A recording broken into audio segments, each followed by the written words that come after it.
नमस्कार बच्चों, कैसे हैं आप लोग। मैं उम्मीद करती हूँ कि आप सभी बच्चे बहुत अच्छे होंगे। तो आपसे मैं एक सवाल पूछना चाहती हूँ कि आप लोग शरारत करते हैं? करते तो होंगे। इसीलिए आज मैं आपके सामने एक कहानी लेकर आई हूँ जिसमें एक शरारती आसमान एक अम्मा को रोज़ परेशान करता था। चलिए इस कहानी को समझते हैं और इस कहानी का नाम है चांद वाली अम्मा। अच्छा बच्चों, इस चित्र को जरा ध्यान से देखिए, इसका अवलोकन कीजिए। आपको क्या दिखाई दे रहा है? आपको एक अम्मा दिखाई दे रही हैं जो आंगन में झाड़ू लगा रही हैं। अरे अरे अरे, ये कौन है? ऊपर से कोई बच्चा जो है वो अम्मा को तंग करता दिखाई दे रहा है। अब इस चीज़ को जानने के लिए अब हमें कहानी को पूरा पढ़ना होगा। तो चलिए फिर पढ़ते हैं, देर किस बात की। बहुत समय पहले की बात है, एक बूढ़ी अम्मा थी, बिल्कुल अकेली। उसका अपना कोई ना था।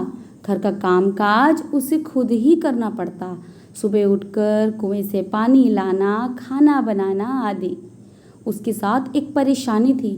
वह रोज़ सुबह उठकर जब घर में झाड़ू लगाती तब तक तो बिल्कुल ठीक रहता, पर जैसे ही वह आंगन में जाती, झाड़ू लगाने के लिए झुकती, तभी आसमान आकर उसकी कमर से टकराता। तो अब आप जान गए ये बच्चा कौन है? आसमान। बिल्कुल ठीक कहा आपने। अम्मा उसे घूर कर देखती तो वो थोड़ा पीछे हट जाता। फिर जैसे ही दोबारा झुकती अम्मा, आसमान फिर अपनी हरकत दोहराता। भाई 1 दिन, 2 दिन, 3 दिन लगातार यही क्रम चलता रहा। अम्मा झाड़ू लगाए और आसमान उसे तंग करे। अब क्या हुआ, एक दिन कुएं पर पानी भरने को लेकर अम्मा का किसी से झगड़ा हो गया। पास की औरतों से अम्मा की कुछ कहासुनी हो गई। भैया आज के दिन तो अम्मा ज़रा गुस्से में थी। वह झाड़ू उठाकर आंगन में गई और जैसे ही झुकी, आसमान ने अपनी आदत के अनुसार उन्हें फिर से छेड़ना शुरू कर दिया। फिर क्या था, अम्मा ने आव देखा ना था और उठा के झाड़ू आसमान को दे मारी। फटाक! आसमान झट से हट गया, पर वह भी अपनी आदत से मजबूर था। दूसरी बार फिर अम्मा के झुकते ही टक्कर मारने लगा। अम्मा ने फिर पूरी ताकत से वार किया और फिर क्या हुआ, आसमान को अचानक एक शरारत सूझी। अब आप इस चित्र में देख सकते हैं, सोचो ज़रा वो शरारत क्या रही होगी। अब आप इस चित्र में देख सकते हैं उस शरारत को। बिल्कुल सही। इस बार उसने अम्मा की झाड़ू पकड़ ली। उधर अम्मा भी झाड़ू पकड़े थी। फिर क्या हुआ, रस्साकशी शुरू हो गई। इधर खींचतान, उधर खींचतान। झाड़ू को ऊपर वाला हिस्सा, झाड़ू के जो ऊपर का हिस्सा था उसको आसमान पकड़े हुए था और नीचे वाला हिस्सा अम्मा। दोनों में से कोई भी हार मानने को तैयार नहीं और दोनों ही झाड़ू छोड़ने को तैयार नहीं। अम्मा चिल्लाई, छोड़ मेरा झाड़ू, अरे छोड़ मेरा झाड़ू, मेरे पास एक यही झाड़ू है। तब भी आसमान ने नहीं छोड़ा। बूढ़ी अम्मा कब तक रस्साकशी करती थक गई। फिर क्या हुआ, आसमान ने झाड़ू खींचना शुरू कर दिया। अब अम्मा धीरे धीरे आसमान के साथ उड़ने लगी, धीरे धीरे ऊपर जाने लगी। वह चिल्लाई, मुझे नीचे छोड़ दे, मुझे नीचे छोड़ दे। अब धीरे धीरे अम्मा का जो घर है वो नीचे दिखाई देने लगा और अम्मा आसमान में ऊपर पहुंच गई। धीरे धीरे वे काफ़ी ऊपर पहुंच गई।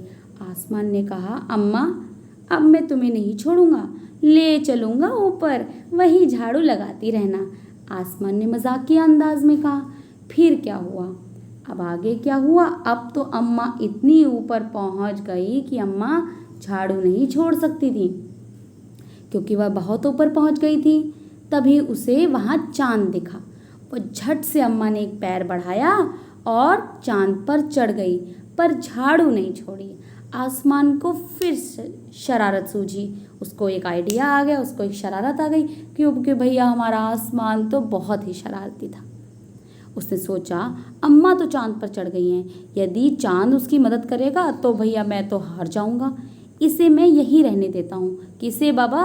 अम्मा को मैं यहीं रहने देता हूँ। ऐसा सोचकर उसने झाड़ू छोड़ दिया। अम्मा झाड़ू सहित चांद पर ही रह गई। वह इतनी थक गई कि झाड़ू पकड़े पकड़े ही चांद पर बैठी रह गई।